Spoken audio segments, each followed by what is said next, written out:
Hello guys, this is Jerry speaking.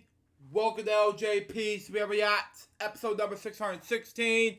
And today we're reacting to Purple Roads Podcast, episode number 63. John and Freeman of Jafar from Aladdin. So let's react to this beginning in 5, 4, 3, 2, 1, go.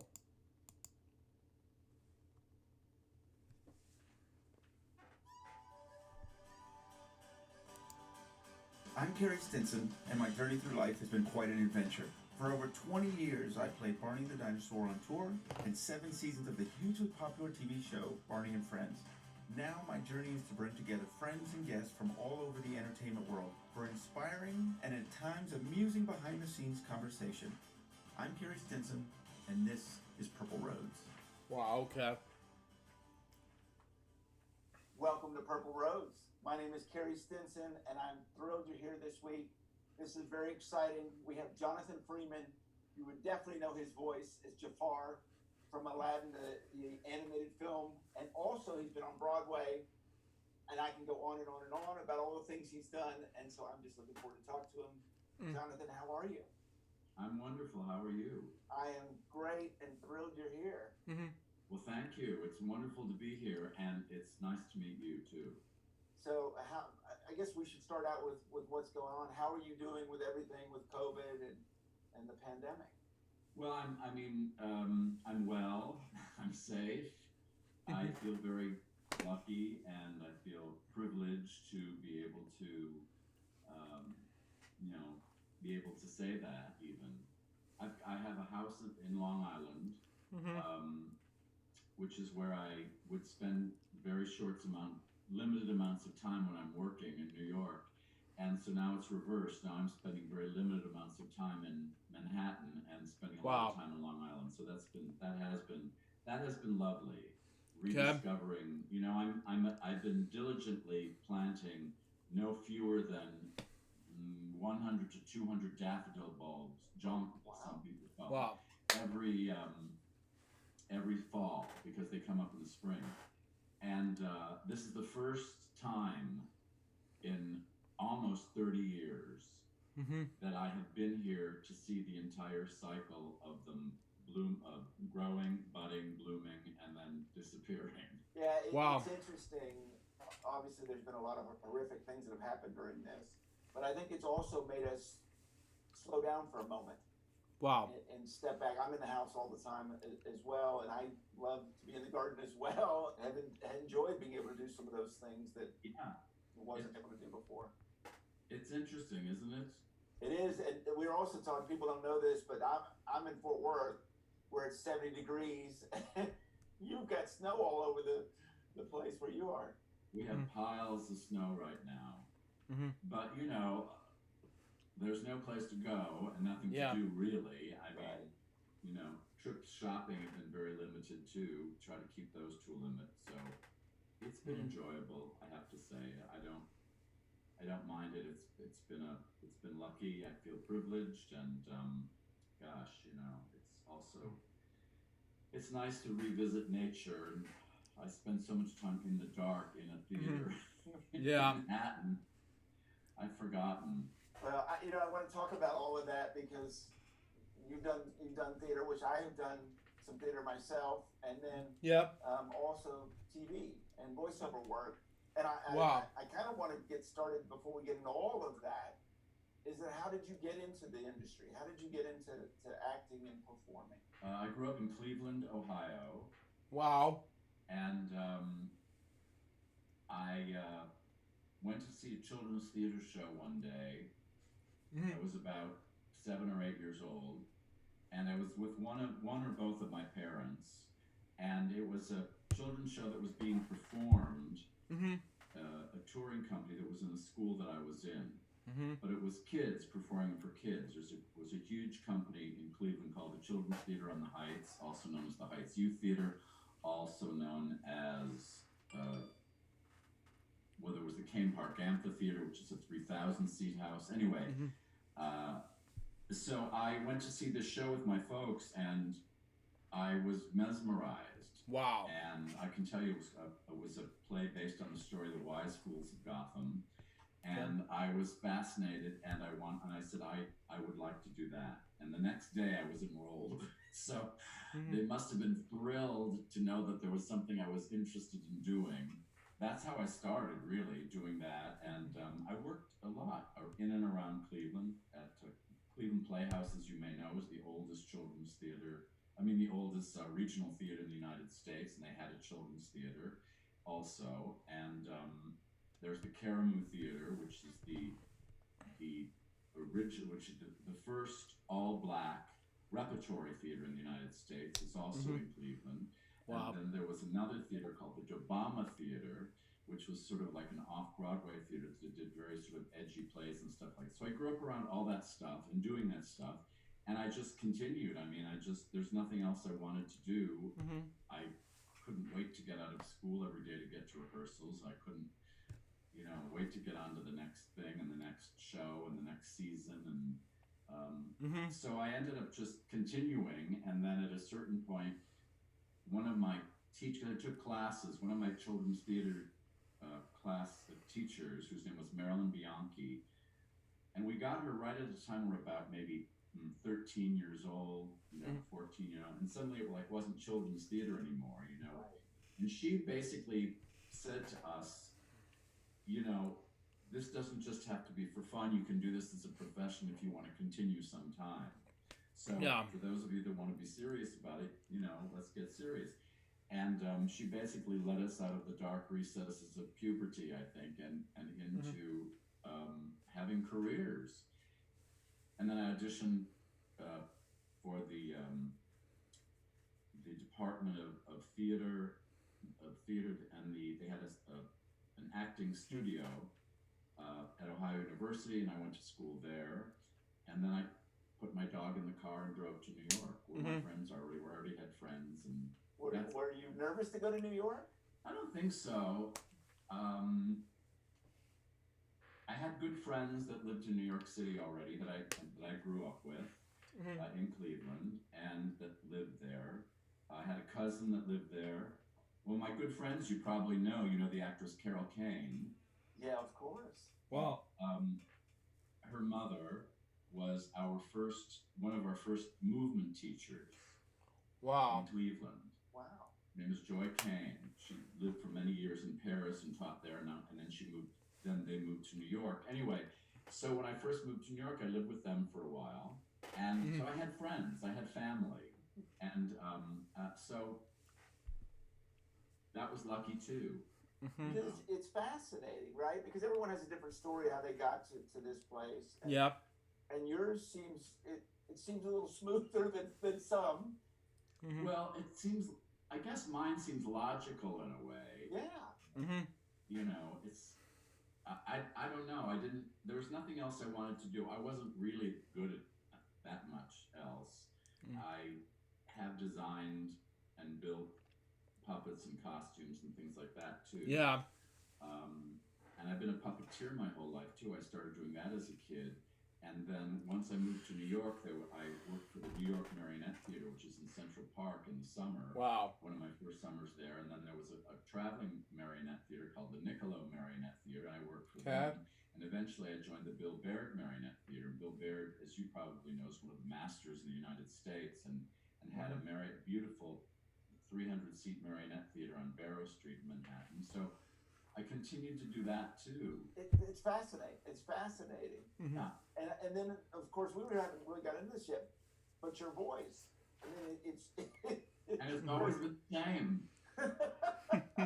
When you used to call our house, they'd say, "Oh, Mr. Freeman," I'd say yes, and they'd think I was my father because I always had a low voice. I never had a voice that anyone can remember anyway, that changed. I didn't go through that awkward period of my voice cracking and it suddenly got lower and everyone was talking like this from, having a very high voice. Because I never had a high voice. I always had sort of a low voice as a kid and it just got lower and lower, I guess. I don't remember any of that. And I asked my mother, who's now 97, and to remember everything. Somebody else else asked me this question. I said, "Do you ever remember me going through a period of my voice?" She said, "No, it didn't happen." Was there a direction you ever wanted to go? Was it acting? Was it singing? Was it the puppeteering, or just all in between? Everything. Right. Well, everything was sort of equal. All had equal value to me. Somebody recently asked me like how I approached a role for the stage in a play or a musical, or approached a role for an animated movie, or approached even a puppet character or something. Yeah. And it's all the same for me. Yeah. None of it is any different. Like I don't take one thing more serious. Well, look, if I'm doing a commercial, some ridiculous commercial with a puppet, of course I don't take it very seriously. And I did a series for 6 years in which we had a lot of fun, as you know, called Shining Time Station. Yeah, very exciting shows right there. Oh my god, why do I remove this as likes? Continue on. At the same time. Yes. And that was a puppet character that I animated and also voiced. Now I didn't know that you animated. Yeah. Because you were Tito Swing on that show, and those were marionettes. Sometimes they were marionettes, and sometimes they were hand puppets. Oh, okay. We switched back and forth to mix it up, and I didn't know. Did you create the puppet, or did they have one for you to do? I didn't create the puppet. I created the sound. I created the voice for him. Wow. They had. I think I saw a drawing originally because I also had a company with friends called Flexitune. Okay.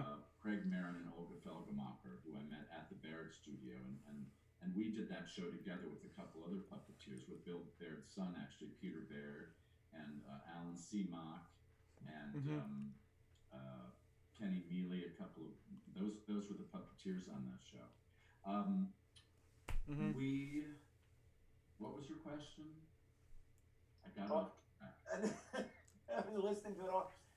So with that, so you created the voice, and then I didn't realize you did the marionette. Yeah. Did the I think I saw a drawing, a preliminary drawing, or a drawing of what because we didn't. Those puppets we kept recreating, because every time there'd be a big musical number, and we'd fly into some dream sequence. I don't know.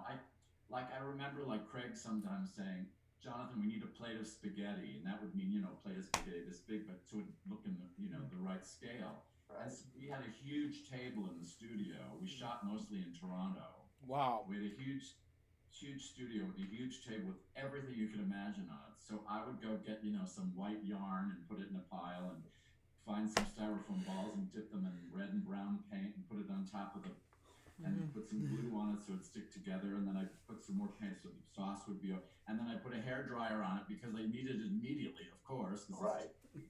And so that was in the moment, at the time, that was just as important as doing the show. So I was saying, if I'm doing some crazy character, of course it's not just like a one-off thing or something. I don't take it very seriously, but everything else is pretty serious for me. I mean, I just approach it in the same way I would everything else. I look at the text, I look to see if there's an image, and I try to work out a voice that seems appropriate. If they're handing me a face, if they're showing me a picture.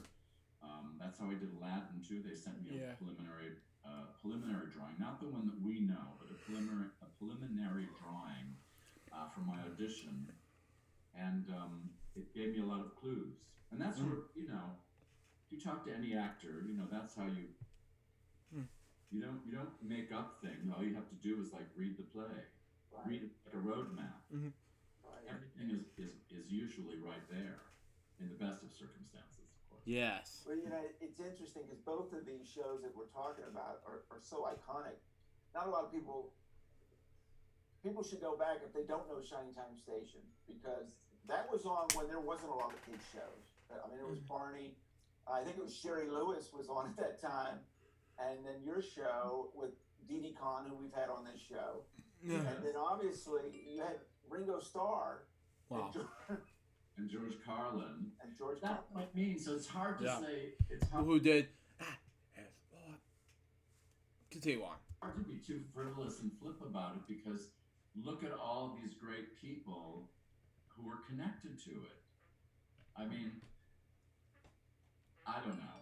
Mm-hmm. You know, here's the thing. Every time there's a, you know, you'll know what I'm saying, and I hope that your viewers will too. Every time an opportunity comes up for something new, a new character, a new job,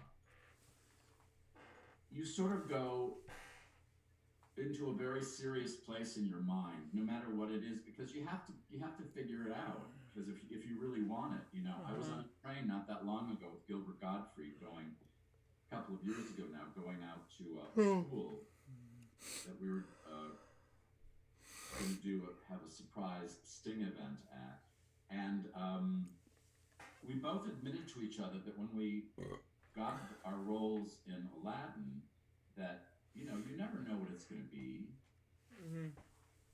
I mean, you know, we figured it had a lot of good vibe, it had good cachet, wonderful people working on it. The writers, directors had already done Beauty and the Beast and Little Mermaid, and you know, I was familiar with Howard Ashman and Alan Menken from having done musicals in New York City, and everything about it seemed great. Right. But you never know. You just never know. But look, nobody sets out to make a disaster, to make a flop. Everyone wants to be successful. Exactly. But it was, in fact, just a job. You know, we both said, look, you know, we knew it was a good job, but it was a job. That's all. Yep. And I don't mean, when I say that's all, I don't mean that's all to diminish it. I mean, that's what it was, and that's how you approach it. You just go for it, and you hope that you know you're doing all the right things, because, like I said, nobody wants it to be a flop. Right. No, it's interesting because I went through that with Barney Barney was not on TV when I started with them. It was really local in Texas, and so I was excited to have a job. I'd actually never done that costume work before. Yes. And so as you're doing this, and they keep calling you, and then it stopped for a little bit. They call again, and I have no idea that this thing is getting bigger and bigger and bigger. And you go from performing, and we were doing these little sing-alongs, a small room of children, and next thing I know, I'm at a mall with 50,000 kids, can't wait to see Barney, and then it went from there. And I knew it was a good character, and I loved what I was doing, but I had, you know, absolutely no clue what it was going to turn into. How did the idea come up for a purple dinosaur? It was a mom who came up with the idea. Her son loved dinosaurs, and she came up with this idea, thinking that this would entertain him. And her father-in-law had a publishing business. Yeah. And she took the idea to him, and crazy enough, the board turned down the idea, and so he personally financed it. And it ended up working out. But that's where a lot of that stuff goes. I'm so curious with Aladdin, because obviously having Robin Williams and what he did with that character. Yeah, we'll be doing that. Continue on. Your voice, I mean, Jafar, I mean, it sticks with you. I mean, it's really amazing. And obviously, you're talking about Gilbert Gottfried and what he did. Yeah. I mean, those voices. I'm curious. Did you have any clue when you were doing this that it was going to stick with you, and really touch people? Yeah. I knew the story of Aladdin from the time I was a kid, and I knew it was a great story. And it's really, you know, at the core of the story, it's about freedom. You know, it's why genies in lamps are always portrayed as Africans, because they're slaves to the lamp. So that central theme of, you know, the genie being freed, of Aladdin finally being freed because he manages to tell the truth and free the genie by using his last wish on the genie. You know, Jasmine getting her freedom, the kingdom being freed from, you know, the tyrant, Jafar. I don't know. it's just a great story. Mm-hmm. You know, it's been told so many ways, which I'm sure you've seen some of them. There have been television versions of it. You know, Cole Porter's last musical was Aladdin, that was written for television in the late 50s. Wow. Yes, with Sal Mineo playing Aladdin and Anna Maria Alberghetti playing Princess Jasmine. It's crazy. Cyril Richard is in it, basically playing the Jafar part, but it's a wicked uncle, which he sometimes is a wicked uncle, sometimes he's a magician. You know, Popeye and Olive Oil have a version of it. Anyway, so I knew the story. It's been around for thousands of years, so you have to figure, you know, it has staying power. It's good. So there's something there to begin with. That's the first thing. Did you have an idea with the voice when you were doing that, where you wanted to go with it, or did they have an idea where they wanted you to go with it? Well, here's the thing. I had auditioned for Howard Ashman, Alan Menken for the original production of Little Shop of Horrors. Wow. And I didn't get it. But I had a great audition. I auditioned to play the dentist at the time. Oh. I had a great audition. It was one of the few auditions I remember walking out of and thinking to myself, wow, that was good. I really liked them. They were such gentlemen, the two of them. They were so informative. They were so helpful. And going into a high-pressured audition and then walking out feeling good about yourself was like, that in and of itself is like a huge deal. So I was happy to be able to know that I was auditioning for them again, for Aladdin. You know, things unfold in such a weird way. Some people call it the ripple effect. Some people call it the butterfly effect. You know, I was doing a really, how shall I say, challenging off-Broadway musical with Nathan Lane and Reg Cafe and a bunch of wonderful people. Ada Maris. It was called In a Pig's Valise. It was a musical. We were doing it at the second stage of Manhattan. And it was challenging. Getting it off the ground. I mean, at one point I actually begged to be fired. It's the only time I've ever begged to be fired. And they said, no, you're not getting out of it that easy, I think is what they said. Anyway, that project came and went. 2 years later, Albert Tavares was casting Aladdin. And In a Pig's Valise, which was directed and choreographed by Graziella Daniele, she cast me in my first role as a villain. And so Albert Tavares brought me in on Aladdin, with help of my agents nudging, you know, I'm sure, but nonetheless.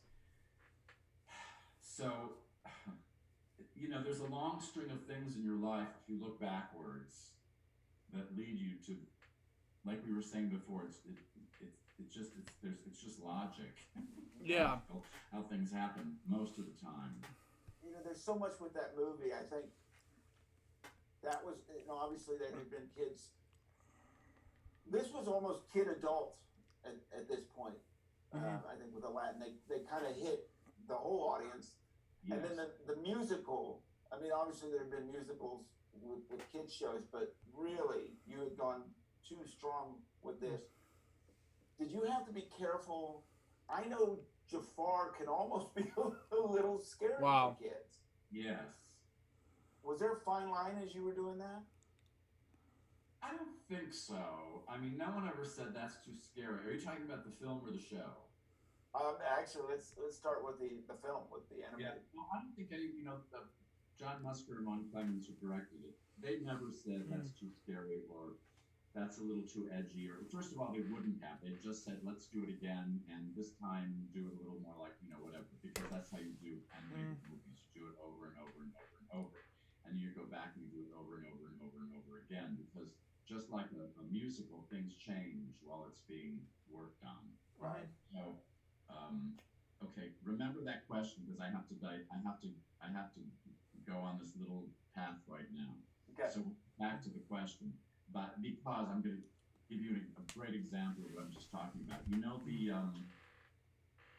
the diamond that Jafar steals from the amulet of the Sultan and finds it down in his laboratory to create that diamond dust and the sands of time that become like a crystal ball in which he sees Aladdin. Yes. Okay.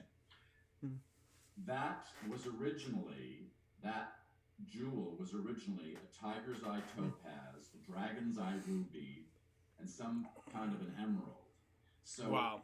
every time I went back into the studio, because I went in every 4 to 6 weeks to work, Okay. that would be rewritten for a long period of time until finally the writers arrived at this idea of a diamond in the rough, Mm-hmm. and then the literal stealing of a diamond and grinding it down to create diamond dust to try to find the diamond in the rough. Okay.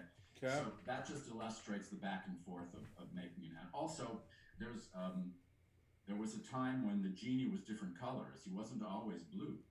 And there's recordings, videos of me in the recording studio, referring to him as the big green lout, and the big pink blob or something. I don't know. So he changed over time. Was Barney always purple? He was, but he changed the color of purple. It's funny you say that. Yeah. Continue on. They called him the blue dog in the early days because he was almost a dark blue. Oh. And they actually, over time, it's funny you say that because that's exactly what happened. Mm-hmm. Well, that's the thing that people mostly don't understand. I mean, people who aren't in the business don't understand that there's a process that takes place that's enormous. It's a huge trajectory often.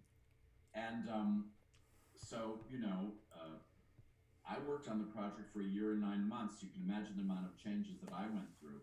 And the animators had already been working on the project for 2 years before they even brought actors in. Wow. Mm-hmm. Wow. So it's a big trajectory. The same thing happens with a musical. It's like 2 steps forward, 1 step back, 2 steps forward, 1 step back. Even if you're doing a new production of something, I don't like to use the word revival. It never makes sense to me because no one ever says we're doing a revival of Hamlet. It's a new production of Hamlet, but they never say we're doing a new production of King and I. They say we're doing a revival of King. So back to the question, did you remember? I do remember. So it was really about. You okay, Jonathan? Continue on. Hearing kids, but just the fact that it's intimidating. Jafar is in a, especially with the animation, the two of that combined. Yes. It gets your attention very quickly. Well, I did go to an early, early screening. And the moment at the end when he turns into a snake and he wraps himself around Aladdin and lifts him up to his face and he's like dripping venom and I don't know. There were kids being carried out of the theater that day. There was not a dry seat in the house. So, and they made I think they made a few changes based on that. But, wow.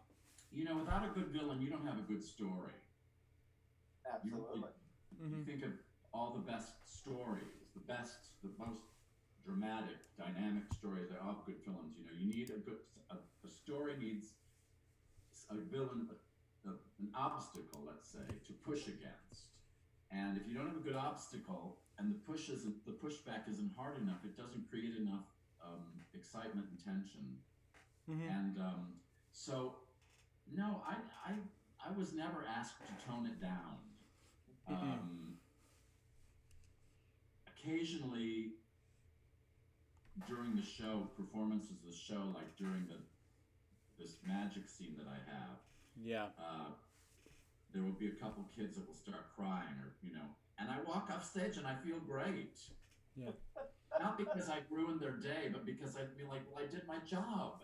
I scared them. But there's most kids really. I don't know if I buy that anyway. I think kids like to be scared. Kids go on roller coasters. Oh, absolutely. And I guess I mean it in a way just that it gets their attention. Yeah. I do. I will say I have a good friend, Des McAnuff, who's a wonderful director. And when the movie first came out, his daughter Julia was, I don't know how old she was at the time, maybe 6 or something. And one day, like a year after the movie had come out, I asked him if he'd seen the movie yet, and he said, Well, it's been playing in our house, but I have to tell you, every time the music gets scary or a shadow appears, Julia fast forwards because at that time it was Wow. DVD. Right. So Well, yeah, and it's really interesting because you've got Robin Williams with that character with the genie was just absolutely larger than life, obviously, and then Gilbert Godfrey, and then you. Those three characters. yeah, they're big characters. Well, here's a little something that maybe your viewers don't know. In the beginning, and when I say in the beginning, I mean January of 1991, which is when I went into the studio for the first time to start working. The first thing I went into the studio to do was record a song. It was called "Humiliate the Boy." It was one of like 6 songs that were cut for Jafar. Wow. It was written by Howard Ashman. It was the last song that he wrote before he passed away. Yeah, that's something he did before. Oh, come on, stop. Anyway, before Freddie Mercury did in '91 of November. Continue on. And so they were very anxious to try to get me to demo it so that Howard could hear it and they could work on it as quickly as possible. In retrospect, it was a rather sad experience because of it, but it was a life-changing experience too. And at the time, I was also playing Iago, because Iago was originally just supposed to be like a little butler, like some proper little butler who would do and say terrible things to people. But originally he would just mimic people's voices. Like if it was Princess Jasmine, then they just have Linda Larkin record some lines and they put it in the face of the parrot, you know. Right. So in Humiliate the Boy, the parrot actually speaks and maybe sings too. So that was the original idea for me to play both parts, and at the time that was true in that song. I believe that Jafar actually became more successful once they hired Gilbert, because I had something to push against too. Gilbert, I really have Gilbert to thank for a lot of my performance, because you know, it's not as interesting for a villain just to be crazy and psychotic for the entire 2 hours. Wow. I was able to smooth him out. I was really able to dig deep and mine very, very deeply for some moments that I wouldn't have been able to do probably as easily if I didn't have something. I didn't have Gilbert. That way, Iago could be crazy and psychotic at all times, and I didn't scream, and I didn't have to. Well, I think the part that makes it so interesting is that we're seeing both sides as the audience, right? So we see the evil part of Jafar, but then we also see to the Sultan where we know that you're not sincere, but you're playing down and all of that. I think that makes it really interesting. Exactly, you know, I know. One of my favorite lines is "My most abject and humble apologies, Your Majesty." Yeah. Nothing could be further from the truth. It's such a great line. It was so well written. And when we started work on the musical, one day we got to work, and it had been cut from the show. And I said, "Oh, can we please put it back? It's a very important line, you know." For me, it was important, and so they did. So, what was it like to take this very successful show, very successful character, to Broadway, and actually the fans get to come see you live? Sure, it was. You know, Carrie, it was really the writer. Chad Beglin did a wonderful job adapting it for the stage. You know, they had to take basically an action-adventure picture, which is what I consider Aladdin to be, the animated. It's really an action-adventure movie. An action-adventure movie, and make it into a musical comedy. And they had to make a lot of changes in order to do that.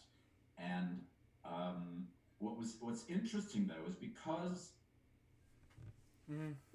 Howard and Alan and John and Ron had written all this other material for the film, we were able to go back. A lot of the stuff that's in the musical, people think are new songs, and but actually they're not new at all. They're very old that they grabbed and reinstated for a lot of reasons. Yeah. You know, but in the original show, original film, Aladdin had 3 friends. He didn't have a monkey. Oh. So they cut the 3 friends and they gave him a monkey. So now he has 3 friends again, because you know having a monkey on stage would probably be a disaster. Right. And and Iago is a person. He's like a lackey. He's like an assistant to Jafar, and played brilliantly by Don Darrow Rivera. I mean, he's so brilliant. Again, you know, another actor helped me give me my performance. Well, you know, that's interesting, because I'm wondering. I love that you're being on here, and we can talk about all this, because these are things that the fans wouldn't know. And it's got to be interesting. I wonder if they realize when they're coming to see the show that you're the original Jafar. Yeah. Well, I think some people do and some people don't. You know, when we were previewing, we did a couple of out-of-town tryouts. The first one was in Seattle, and one night I left the stage door. You know, look, the genie comes out of the stage door. He looks like the genie. People like, oh, can I have your autograph? You know, Aladdin walks out. He looks like Aladdin. Jasmine walks out. Can I have your autograph? Not me. I walk out and I can keep walking because I just am some old guy with gray hair and glasses, you know. Wow. And one night, a woman followed me down the alley. Excuse me, it's so dry here. Followed me down the alley and she said, excuse me, but weren't you the gentleman that played Jafar tonight? And I said, well, yes, I am. And she said, I just want to tell you something. You are wonderful, and you sound just like the guy in the movie. And I said, well, thank you very much. That's a great compliment. And I kept... You didn't even tell her, did you? No! No, I didn't want to ruin her fun. Or mine. I wouldn't be able to tell that story. But it's true. So some people do and some people don't. But, you know, I don't... It doesn't bother me. Plus... You know what's interesting is this whole thing with Jafar. It's become this big part of my life. I mean, he always was a part of my life. You know, when the movie first opened, I was doing a Broadway show called She Loves Me, a musical, and there was another guy in the show named Brad Kane, who's the singing voice of Aladdin, who was in the show with me on Broadway. Wow. It's so weird. Anyway, what I was going to say is that so I was doing a show when Aladdin opened, and so people that were, I guess, musical theater aficionados or something, they sort of put it together maybe more quickly, and they'd show up at the stage door to say hi. Wow. Okay. But it's kind of snowballed over the years because, you know, kids don't really care what I look like or what I sound like. They really, when they're interested in Jafar, that's what they're interested in. Yeah. So it's kind of great. None of it matters, you know. None of my stuff is important because Jafar will always, I'm guessing, unless there's some other character that I do before I leave this earth that becomes as crazy and iconic as Jafar, I have a feeling it'll be, you know, how many people know who Bert Lahr was? Bert Lahr from the Cowardly Lion of the Wizard of Oz. Continue on. But if you say the Cowardly Lion, but Bert Lahr was a very serious actor. He did brilliant characters, you know. Serious stuff. Waiting for Godot, and I mean, he was quite something. But he'll always be remembered as, I think, primarily as the Cowardly Lion. And as time goes on, that's what happens. Was it? Did the other, when you're doing the Broadway show, did they come to you because you were part of the original? So is there? Do they get advice, or do they create their own thing? Do they, you know? Well, no. I mean, first of all, this is again a long trajectory. I was doing another show on Broadway at the time in that same theater, Mary Poppins, for a couple of years when they started doing readings for the show. But they were doing readings for a show that was just supposed to be published so that people could, produce it in schools and stuff. They had no plans to do it on Broadway at the time, and I believe that that's actually true. It's complicated because, first of all, the characters, and they had to recreate it, and there was a lot of recreation that had to be done. And I think they were waiting for the right combination of people, the right director, choreographer, the right set designer, the right, for everybody to sort of all be available. That's another thing that has to happen in order to make it happen like really well for it to become successful, like it has been. So they waited for that, certainly. But while we were doing these readings, I was just doing it because they asked me. The first time Michelle Steckler said, we're doing these readings of Aladdin, and Alan Menken's going to be in the room tomorrow. Would you mind coming and just reading your part? And I said, no, of course not. Why would I say no? I mean, why would I say no? Give me one good reason, But Disney, when they're putting these shows together, they put a sign-up sheet up in the office. And you can sign up. Well, I'd like to play the role of Aladdin today, or Jasmine. So you sit around a big table in a boardroom. You're reading with largely people who are not even actors, and just to hear the text over and over and over again, and then they take it away and they rewrite it and they bring it back and you do it again, So that went on for a long time before it even got closer. And then one day they were like, you know what? We're thinking of maybe. This is sounding pretty good. Maybe let's do a reading, just a reading in a room, Yeah. And they cast it with people, with actors, And then then learning the music, and then getting up on its feet, and then doing like a presentation. And then one day they're like, we want to do a presentation of this just so we can hear it. So we go into a room. We've been rehearsing in some room in Manhattan in a big studio, and we go, all of a sudden we're being led across the hallway, and everything is different. The room is carpeted. There's, in addition to a piano, there's also percussionists, and I don't know, maybe, some other instruments. There's a sound guy, and all of a sudden they're putting microphones on us. We're in a studio. We're just going to do a presentation, and there's like 50 chairs set up. So you're like, not in Kansas anymore. Right. Wow. Right? And it went very well. It went really well.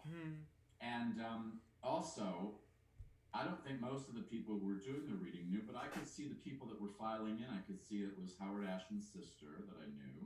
Wow. Sarah, and representatives who looked like agents, and Disney executives, and So you knew this was big. well, not at first. Like I said, I believe what they told me. They told me just the licensing, and I was like, okay, yeah, why would I say no? And I just kept doing it, one more time, different people. Oh, now there's a new genie, now there's a new Aladdin, now there's a new this, that, or the other thing. And frankly, Carrie, it did go, we did this great performance that day, I think because everyone was so scared. Yeah. And then a couple weeks later, I was at a friend of mine had an opening for a book. A new book was coming out that he had written. Wow. And Tom Schumacher, who's the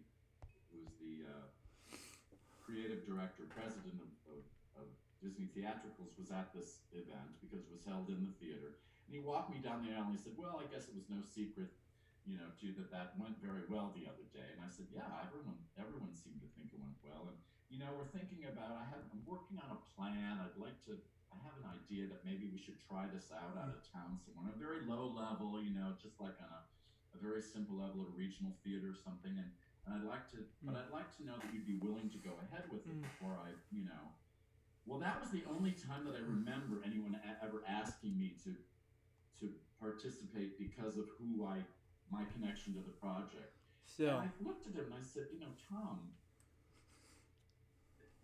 Disney's been so, why would I say no? wow. Sure I will, but let's do it soon because, my biological clock is ticking too, and I know I could see it was going to take a lot of energy and a lot of crazy stuff in order to get it up. So Wow. Okay.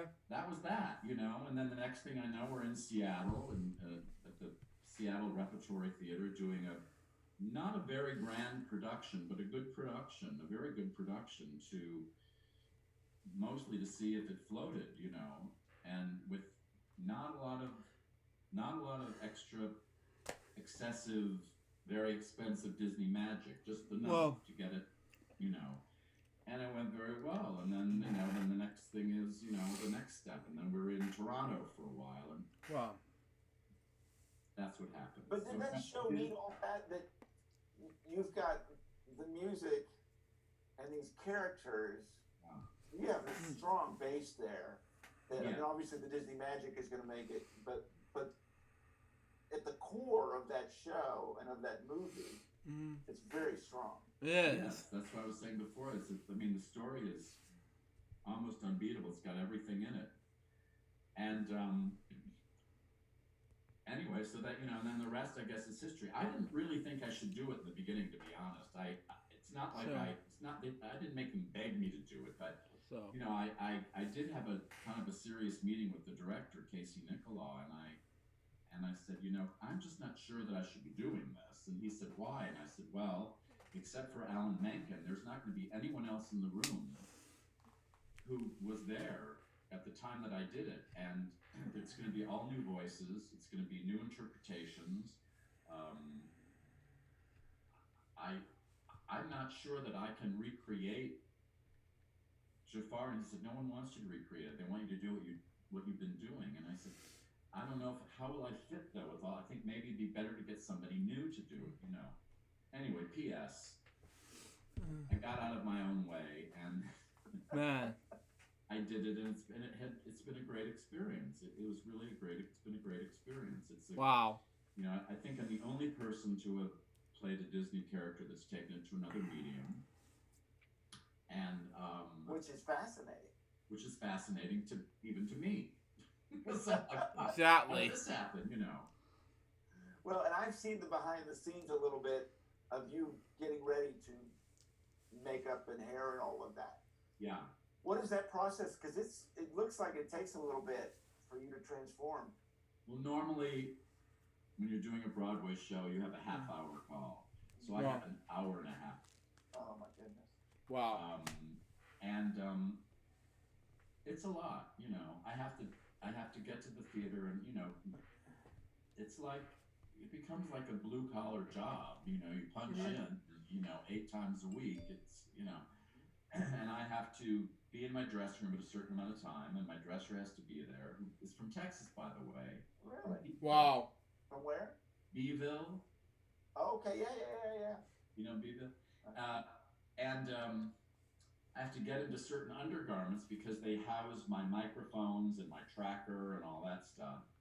And then once I'm in that stuff, I have to report to the hair and makeup room, and they do my makeup, and then I move over, and then they do my beard, and then I move over, and they put in my microphone, and they attach everything, and then I go back to my dressing room, and then I start to put on my costume, which is in several layers, and wow. Then we go downstairs and we do the show.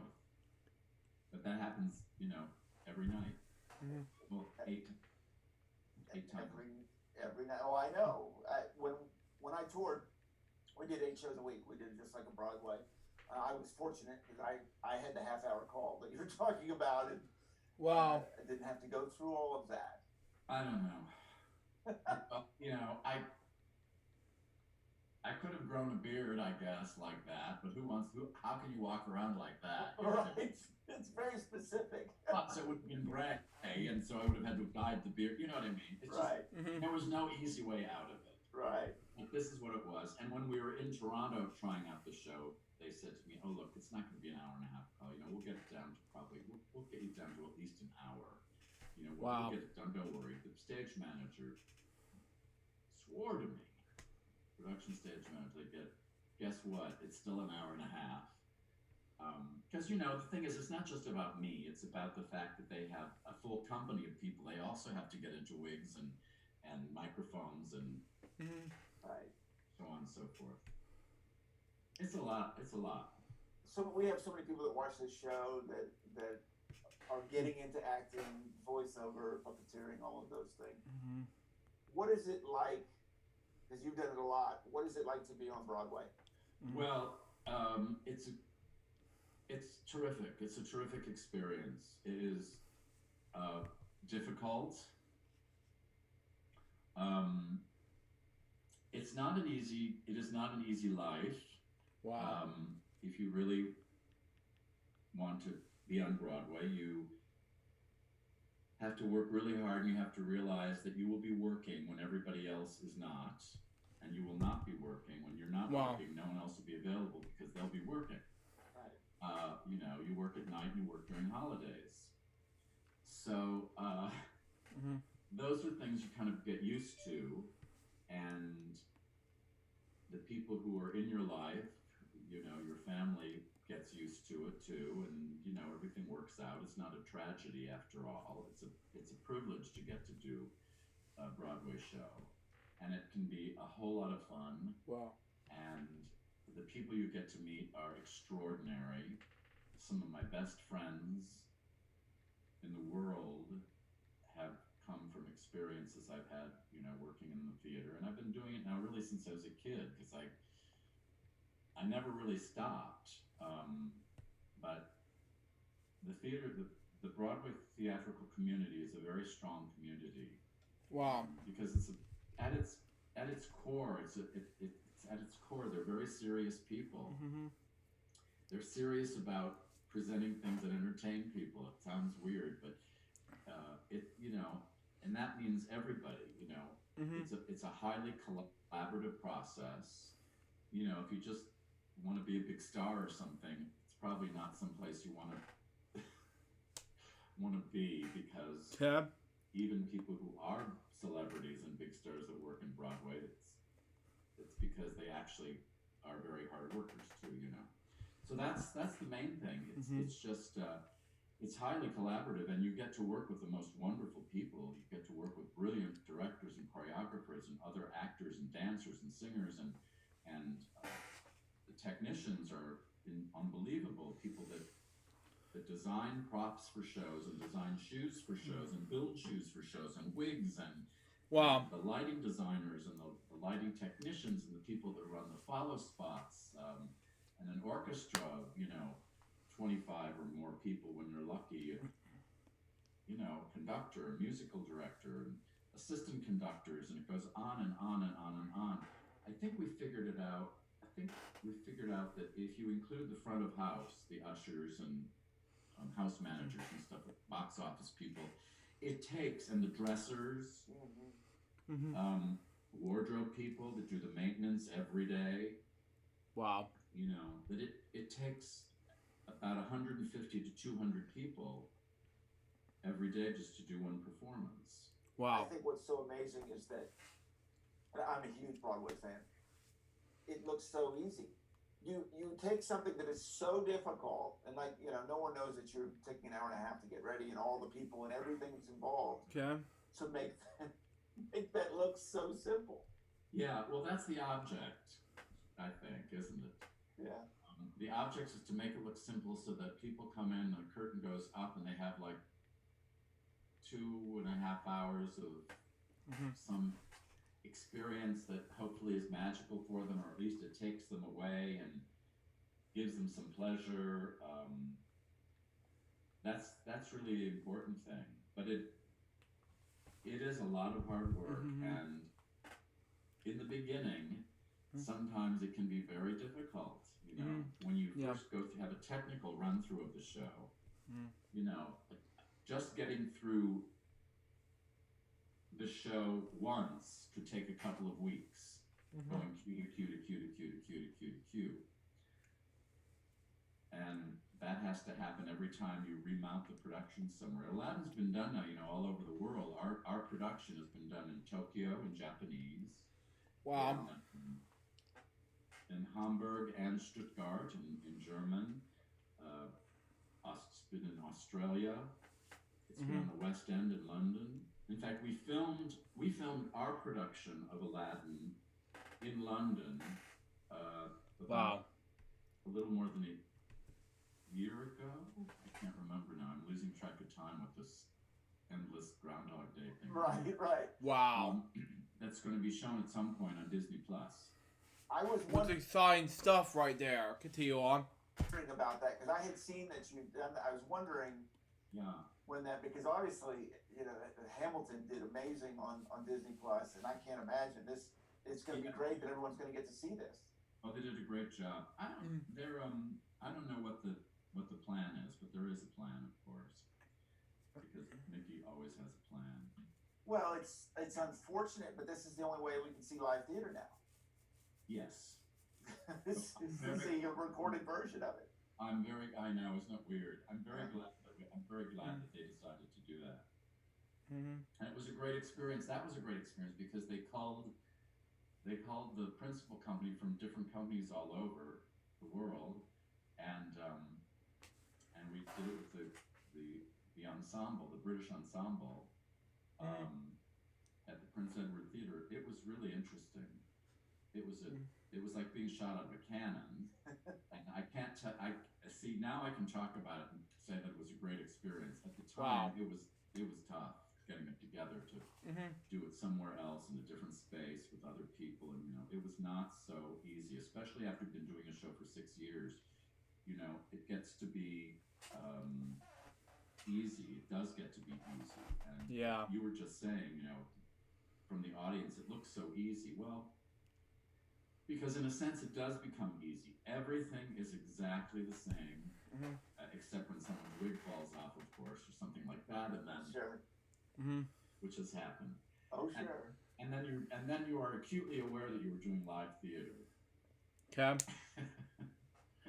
Oh yeah, I have gone through those moments. Yeah. Where you stumble or something, and people, what do? You keep. There's no stop.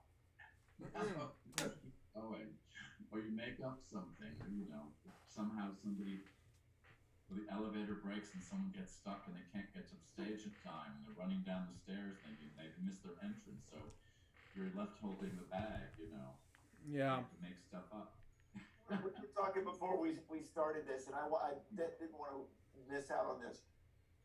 You were talking about that production that you did with the autistic. We were talking about how we have so many fans. Well, I got very involved with the autism community because I was doing Mary Poppins, and I got a note backstage that a writer named Ron Suskind, who you've often seen him on television on shows. He's a Pulitzer Prize-winning writer, and he is a journalist, a wonderful journalist. He had been at the theater with his son Owen Suskind. Wow. And Owen is on the spectrum, and one of Owen's great gifts is that he knows the name of every actor that's played every Disney character for the last 50 years. Wow. Well, now it's more like 55 years probably, but when I met him, and he asked me if I would consider calling Owen on his birthday because he was a huge fan of Aladdin, of the movie of Aladdin, and he loved Jafar, the character Jafar. And I Googled him to make sure it was a real person. And I did, in fact, call Owen on his birthday. And we had one of the most informative conversations I think I've ever had, which really centered around, what is the story really about? And he knew exactly what it was about. It was very impressive. I was very impressed. I knew what autism was, and I, especially on my end, continue on, had done performances for autistic audiences, but I wasn't very well informed, I guess. So I I got informed. I became friendly with their family. At the time, they were living in Washington, D.C., and I made a trip down for Owen's Halloween party, which he has every year religiously, and I got to meet his friends. He has a great group of friends, some of whom I'm still in touch with. And the story of Owen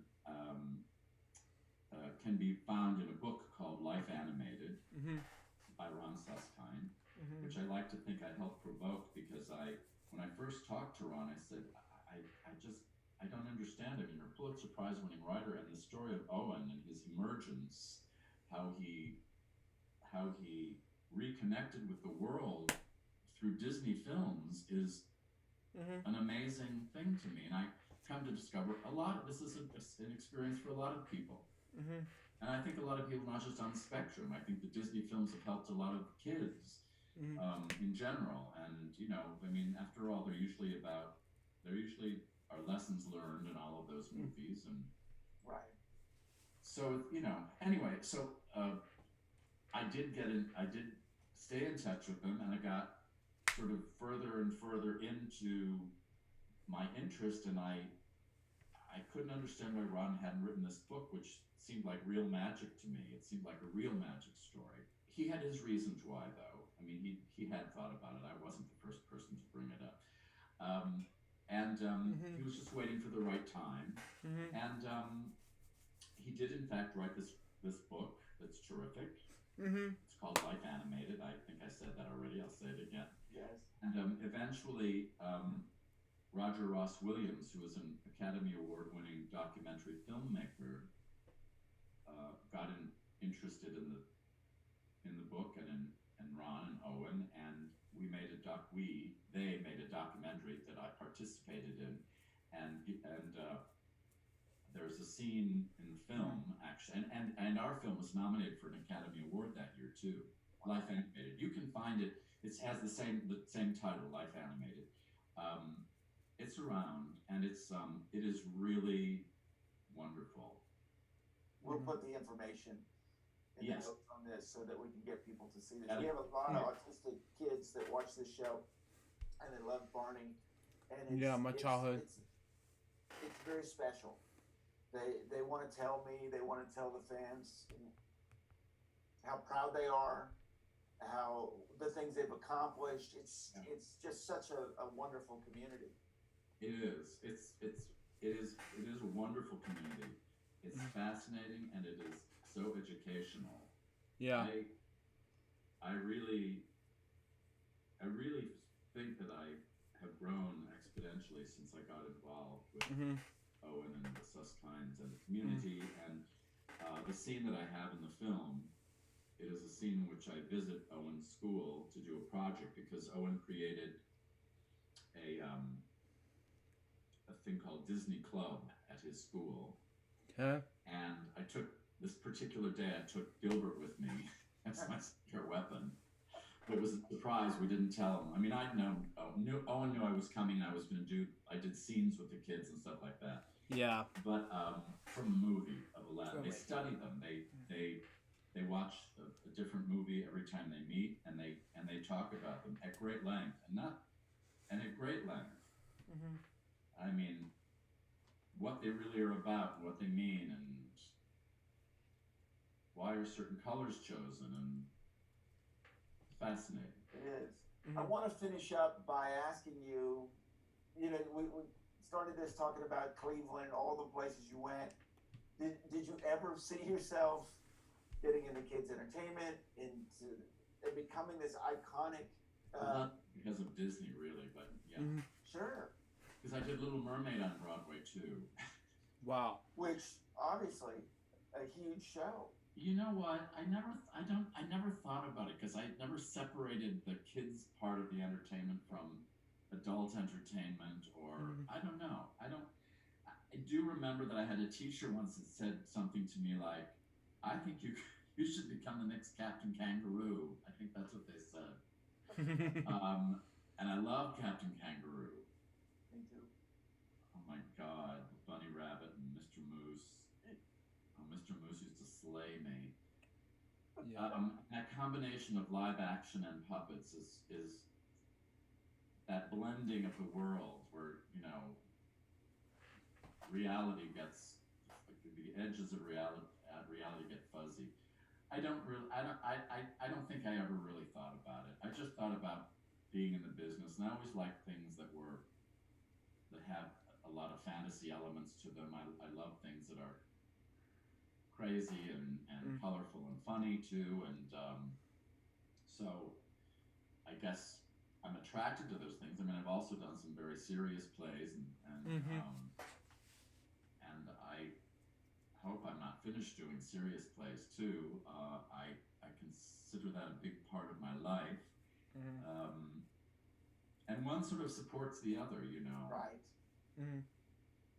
I think we were talking earlier about the butterfly effect, the ripple effect. So I'm going to tell you one quick story, okay? Do we have time? Absolutely. Okay.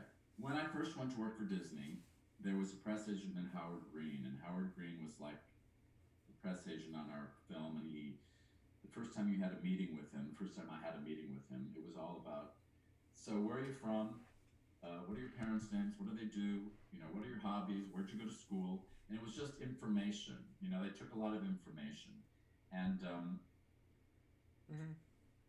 in fact, that resume that I sent you that goes backwards, that's like a chronological resume, that was started by Disney. And I've just kept it up. So I use it all the time. Anyway, so Howard Green was wonderful. And Howard Green is still at Disney, in fact. And that day he said to me, this is in 1991, this movie's going to change your life in more ways than you could possibly imagine. And in my very small vision of myself and my world and my career, I thought, oh, good, that means I'm going to I'll be in the stable at Disney. I'll do other Disney movies and do other characters, and it was all about the career. It was all about my career. And some of that happened. Then years go by, and I was with my friend Marilyn Cooper one day, who was a poker player, and she played poker with Jerry Orbach. We were walking down 8th Avenue one day, and we bumped into Jerry Orbach, and said, oh, Jerry, hey, this is my friend Jonathan Freeman. You two have something in common. You're both voices of Disney cartoon characters. And I said, oh, Mr. Orbach. And this was right in the middle of the height of his, what was his cop show? Law and Order. Law and Order, right. Yeah. And I was a huge fan of his, and I said, oh, and I knew him from his Broadway career, really, originally. And I said, I'm a big fan of yours. And the character Lumiere he did Lumiere in Beauty and the Beast. He said, that was phenomenal. And he said, that's probably what I'll be remembered most for. Yeah. And he said, what movie were you in? I said, I'm Jafar. And he said, oh my God, what a fantastic character. Brilliant, wonderful, you're fantastic. He said, listen, I want to tell you something. Doing a Disney animated movie, it's going to change your life in more ways than you could possibly imagine. And I thought, I believe that's the second time I've heard this in my life now, within a short span of years. And in fact, it was true. But the day that I got that note from Ron Suskind and then talked to him on the phone, that conversation that I had with him was the point at which I thought to myself, this is going to change my life in more ways than you could possibly imagine. Can you leave us with a little bit, Jafar? Oh, of course, I would be happy to. Let's see. Well, we already said my most favorite line is, my most abject and humble apologies, Your Majesty. So I will say to you, Carrie, my most abject and humble thanks for the opportunity to be on your show.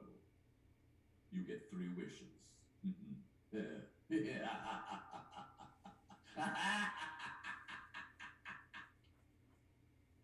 it goes on. I can't even tell you what that meant to me. I love that. Thank you so much, Jonathan. Pleasure. Thank you for watching Purple Roads. Remember to keep your eyes, ears, and your heart open, and you'll find your Purple Road. We'll see you next week. So that was Purple Roads, episode number 63. What do I think about this episode? It was amazing. So far, this episode waited to be a success. Anyways, guys, double episode of LJ React episode number 616. Hope you enjoy it. Stay tuned for the next one, which is going to be LJ React episode 600, Purple Rose episode 64. I'm not sure what's going to be as of yet, but we'll see what happens. Till next time, so Joe's goodbye, peace out, baby. Get LJ React, you guys pretty soon. Till then, Jefferson out. See ya.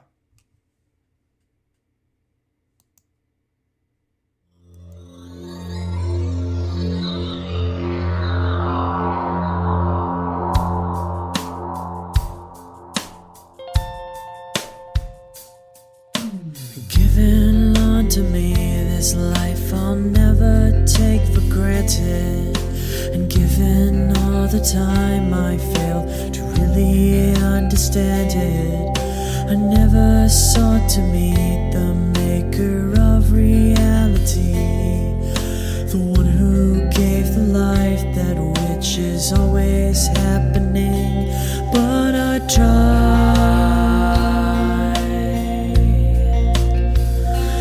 all the time.